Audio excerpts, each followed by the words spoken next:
Hi, today we're in Genesis chapter 8, looking at the aftermath of the flood and God's promise to Noah.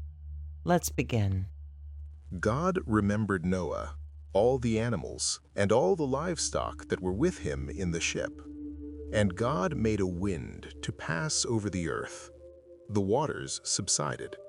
The deep's fountains and the sky's windows were also stopped, and the rain from the sky was restrained.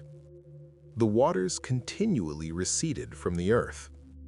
After the end of 150 days, the waters receded. The ship rested in the 7th month, on the 17th day of the month, on Ararat's mountains. The waters receded continually until the 10th month.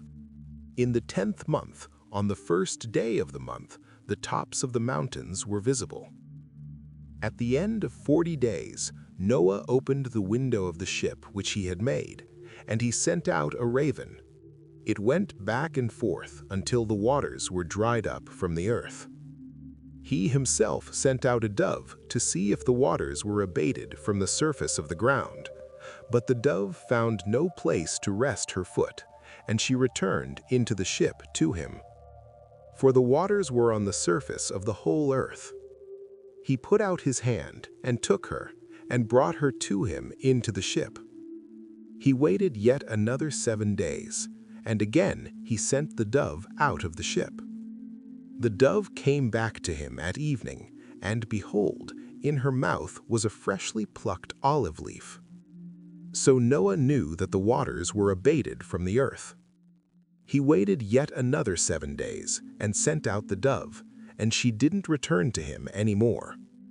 In the 601st year, in the 1st month, the 1st day of the month, the waters were dried up from the earth.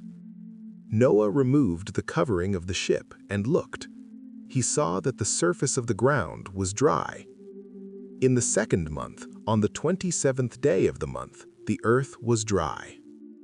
God spoke to Noah, saying, "Go out of the ship, you, your wife, your sons, and your sons' wives with you. Bring out with you every living thing that is with you of all flesh, including birds, livestock, and every creeping thing that creeps on the earth, that they may breed abundantly in the earth, and be fruitful, and multiply on the earth." Noah went out with his sons, his wife, and his sons' wives with him. Every animal, every creeping thing, and every bird, whatever moves on the earth, after their families, went out of the ship. Noah built an altar to the Lord, and took of every clean animal, and of every clean bird, and offered burnt offerings on the altar. The Lord smelled the pleasant aroma.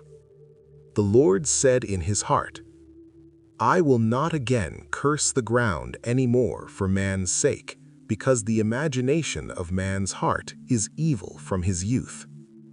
I will never again strike every living thing, as I have done. While the earth remains, seed time and harvest, and cold and heat, and summer and winter, and day and night will not cease." That's it for today, but there is so much more to see as the history of God's people continues to unfold. So we'll pick back up here in Genesis next Sunday. Until then, I hope you have a truly blessed week.